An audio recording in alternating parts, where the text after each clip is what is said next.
తులారాశి వారికి ఈ వారం చాలా అనుకూలంగా ఉంది. రాష్ట్రాధిపతి అష్టమాధిపతి అయిన శుక్రుడు చతుర్థంలో ఉన్నారు. ద్వితీయ సప్తమాధిపతి అయిన కుజుడు చతుర్థంలో, పంచమంలో రాహు, ఆరింట శని, తృతీయ షష్టమాధిపతి అయిన గురువు భాగ్యంలో ఉన్నారు. గడిచిన కొన్ని వారాల కంటే కూడా ఈ వారం మీకు చాలా వరకు బాగుందని చెప్పచ్చు. కష్టానికి తగిన ప్రతిఫలం లభిస్తుంది. ఉద్యోగంలోనూ వ్యాపారంలోనూ మంచి స్థాయిని సంపాదించుకుంటారు. రాబడి బాగుంటుంది. గడిచిన కొన్ని వారాల కంటే కూడా వ్యాపారపరంగా మంచి అవకాశాలు కలిసి రావడం, ధనాదాయం పెరగడం అనేది జరుగుతుంది. అదేవిధంగా భూ సంబంధించిన వ్యవహారాలు చక్కగా కలిసి వస్తుంది. స్థిరాస్తులు పెరిగే విధంగా ఈ వారం గ్రహగతులు గోచరిస్తోంది. అదేవిధంగా సప్తమాధిపతి అయిన కుజుడు చతుర్థంలో ఉన్నారు రవితో కలిసి.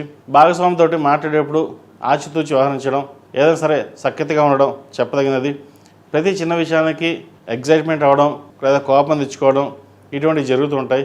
ఏ విషయాన్ని సరే తొందరపడి నిర్ణయాలు తీసుకోకుండా ఉండడం చెప్పదగినది. 1-2 సార్లు ఆలోచించి నిర్ణయాలు తీసుకుని ముందుకు వెళ్ళండి. అది వ్యాపారమైన కావచ్చు, కుటుంబ వ్యవహారమైన కావచ్చు, ఏదైనా సరే బంధుమిత్రులతోటి, బంధువర్గంతో, స్నేహితులతోటి చిన్నపాటి వైరం ఉండే అవకాశం గోచరిస్తోంది. సాధ్యమైనంత వరకు ప్రశాంతమైన వాతావరణం ఉండడానికి ప్రయత్నం చేయడం చెప్పదగిన సూచన. ఈ రాశిలో నిర్మించిన విద్యార్థులకు కాలం అంత అనుకూలంగా లేదు. విద్య మీద శ్రద్ధ పెట్టాలి. రాబోయే పరీక్షలకి ఇప్పటి నుంచే ప్రిపరేషన్స్ చేసుకోవడం చెప్పదగినది. ఏదో చేద్దాంలే, చూద్దాంలే, తర్వాత చూద్దాం అనుకోకుండా ఎప్పటికప్పుడు సిలబస్ పూర్తి చేయడం చెప్పదగినది. ఇంటర్మీడియట్ ఎగ్జామ్స్, 10th ఎగ్జామ్స్ ప్రారంభం కాబోతోంది వీళ్ళకి. అదేవిధంగా విదేశీ సంబంధించిన వ్యవహారాలు, వీసా సంబంధించిన వ్యవహారాలు కూడా చిన్న చిన్న ఇబ్బందులు ఉండే అవకాశం గోచరిస్తుంది. నూతన ఉద్యోగ ప్రయత్నాలు చేసేవారికి కాలం కలిసి వస్తుంది. అదేవిధంగా వివాహాది శుభకార్యాల విషయాల్లో ఒక సంబంధం చక్కగా కుదరడం అది ఆనందకరంగా ఉంటుంది. ఎప్పటి నుంచో సంబంధం చూస్తున్నాం, మరి రాదేమని అనుకుంటాం. అయితే తెలిసి నుంచి సంబంధం రావడం కూడా ఒక అందుకు మంచిదని చెప్పవచ్చు. ఈ రాశిలో మించిన స్త్రీలకు వృత్తి ఉద్యోగాల పరంగా, వ్యాపార పరంగా సానుకూలంగా ఉంటుంది. భాగ్యంలో గురువు అనుకూలంగా ఉన్నారు.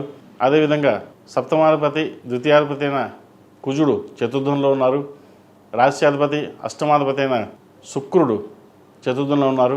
సంతానం సంబంధించిన వ్యవహారాలు, మాతృ సంబంధించిన వ్యవహారాలు, స్థిరాస్తులకు సంబంధించిన వ్యవహారాలు సానుకూలంగా ఉన్నాయి. వీరికి ఒక నూతన వ్యాపారం ప్రారంభించాలి అన్న ఆలోచన చేస్తారు. అయితే అవసరమైతే తప్ప వ్యాపారం ప్రారంభించకుండా ఉన్న ఉద్యోగంలోనే స్థిరంగా ఉండడం చెప్పదగినది.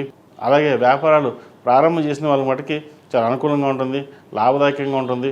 నూతన బ్రాంచ్లు ఓపెన్ చేయడానికి మంచి అవకాశాలు కలిసి వస్తాయి. పెట్టుబడికి తగిన పెట్టుబడులు కలిసి వచ్చే విధంగా గ్రహగతులు ఈ వారం గోచరిస్తుంది. ఈ వారం తులారాశి వారు ప్రతిరోజు ప్రతినిత్యం హనుమాన్ చాలీసా పఠించడం కానీ వినడం కానీ చేయండి.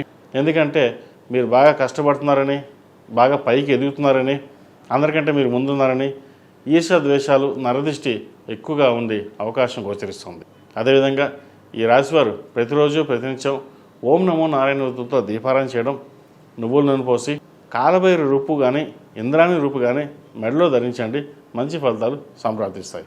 ఈ రాశిలో జన్మించిన వారికి కలిసి వచ్చే సంఖ్య 8, కలిసి వచ్చే రంగు బ్లూ. ఏదైనా పని మీద బయట వెళ్ళినప్పుడు శుక్రవారం కానీ సోమవారం అడిగిన వెళ్ళండి. మంచి ఫలితాలు సంప్రాప్తిస్తాయి. ఈ చెప్పేటటువంటి రాశి ఫలితాలు గోచారీత్యా చెప్పడం జరుగుతుంది. అయితే ప్రతి రాశి కొన్ని కోట్ల మంది ఉంటారు.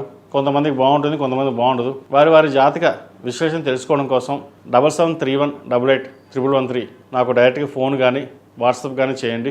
మీ date of birth, time of birth, place of birth పంపించినట్లయితే జాతక వివరాలు చూసి చెప్పడం జరుగుతుంది. ఒకవేళ డేట్ ఆఫ్ బర్త్ ఏమీ లేకపోతే ప్రశ్నాచక్రం వేసి చెప్పడం జరుగుతుంది.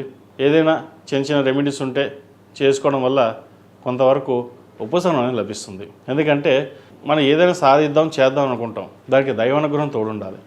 దైవానుగ్రహం తోడుండాలంటే ప్రస్తుత రోజుల్లో హోమం కావచ్చు, జపం కావచ్చు, అభిషేకాలు కావచ్చు, లేదా మంత్రబలం. మనం రోజు మీ కులదైవానికి 108 సార్లు కానీ 21 సార్లు కానీ నామస్మరణ చేసి వెళ్ళండి.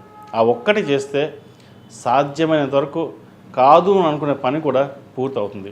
మన ఇంట్లో కులదైవానికి ప్రప్రదంగా పూజించడం వల్ల 2 అగరబత్తులు పెట్టి దీపం వెలిగించి స్వామివారి నామస్మరణ చేస్తే ఎంతో ఫలితాలు ఉంటాయి.